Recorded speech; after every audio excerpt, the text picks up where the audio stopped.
Modern progressives attack Christianity as oppressive, patriarchal, and outdated. They champion human rights, equality, and dignity against religious tyranny. They call Christians bigots for not evolving with the times. Here's what they won't tell you.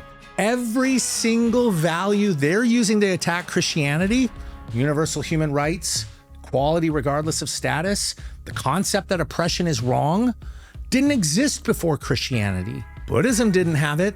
Confucianism didn't have it. Ancient Greece and Rome didn't have it. Islam definitely doesn't have it. They're using Christian moral categories to condemn Christianity. They're borrowing capital from a bank they're trying to burn down. Today, I'm showing you why even atheist philosophers admit they can't escape speaking Christian, and what happens when they try. Subscribe right now.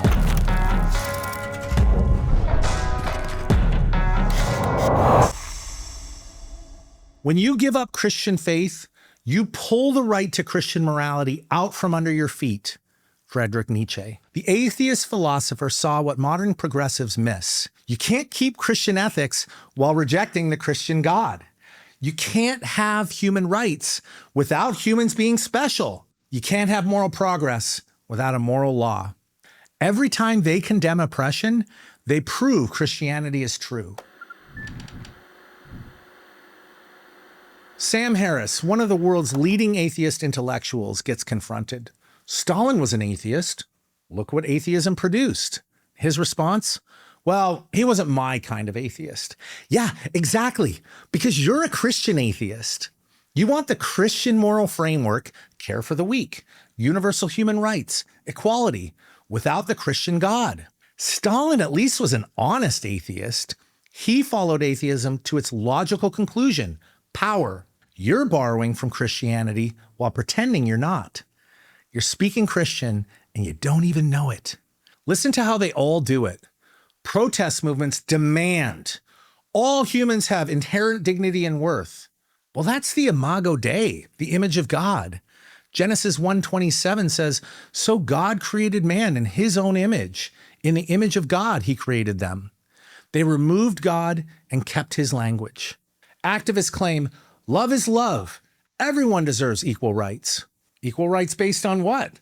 Not nature. Lions eat gazelles. Strong dominate weak. The concept that all humans deserve equal treatment regardless of strength? That's Christianity.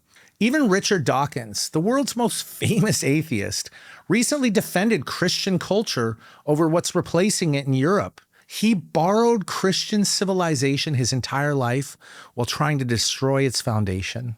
The simple believe anything, but the prudent gives thoughts to their steps. Proverbs 14:15.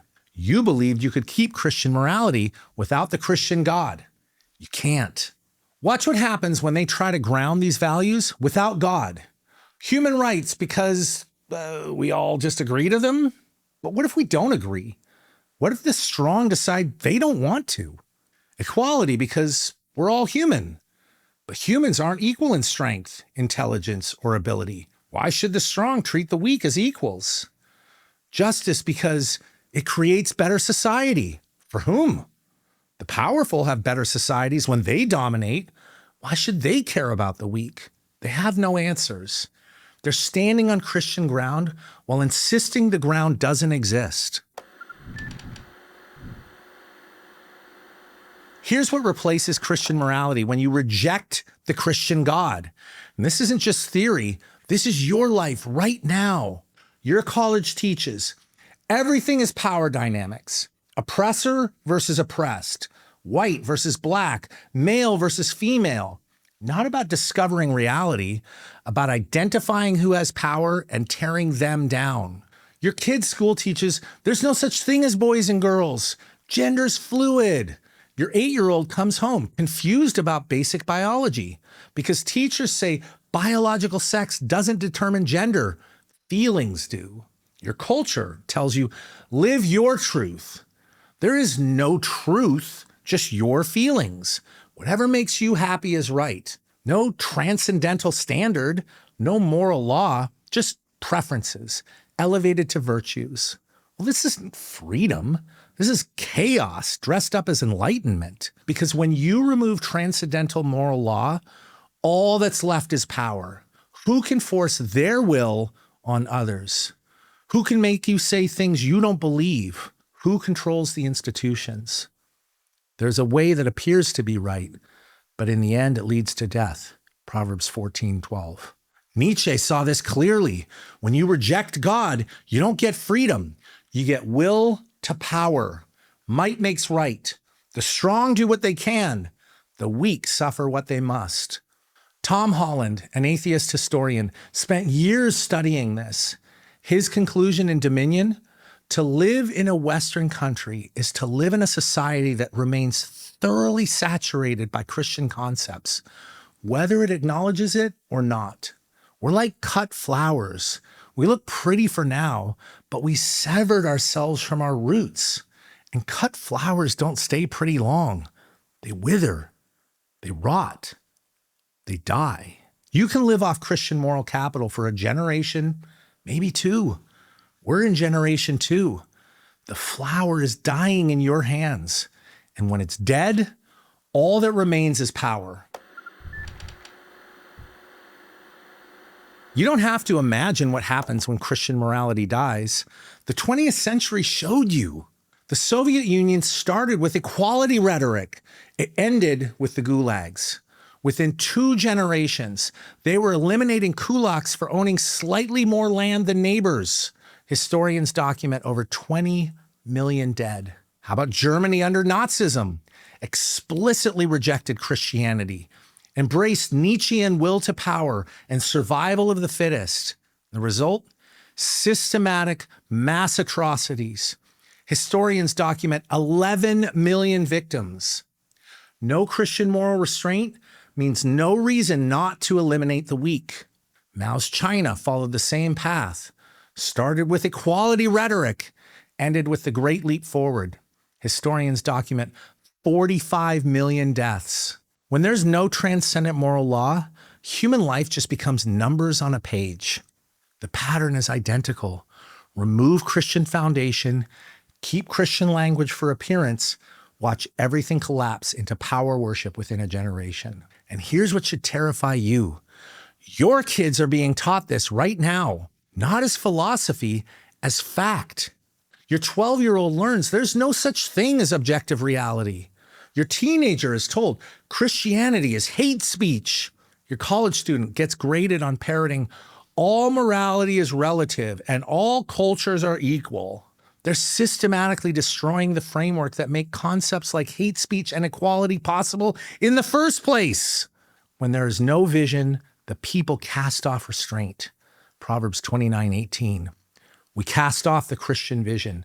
Now we're casting off restraint. Depression and anxiety skyrocketing. Suicide rates climbing.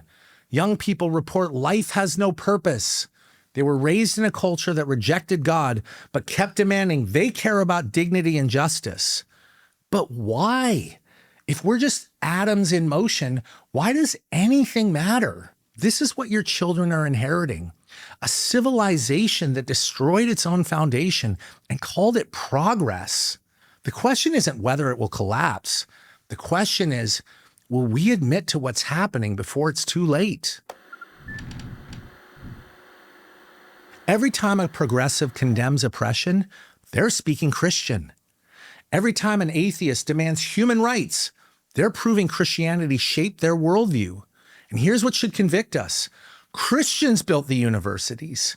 We created public education for everyone, not just elites like the Greeks and Romans did, but the poor, the working class, every child.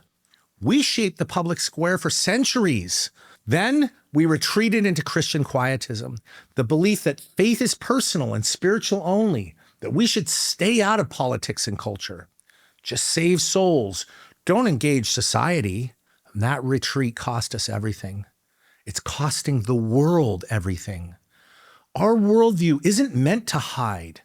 Jesus told us, you are the light of the world. A city on a hill cannot be hidden. Matthew 5:14. Christianity was designed to transform civilization. And it did, creating the very rights and freedoms that they now use against it. So get educated. Learn the history that they won't teach. Understand how Christianity created human rights, equality, and dignity. Then educate your children. Reclaim the intellectual ground that your ancestors held for centuries. The public square doesn't belong to them. It never did. Stop surrendering what's yours.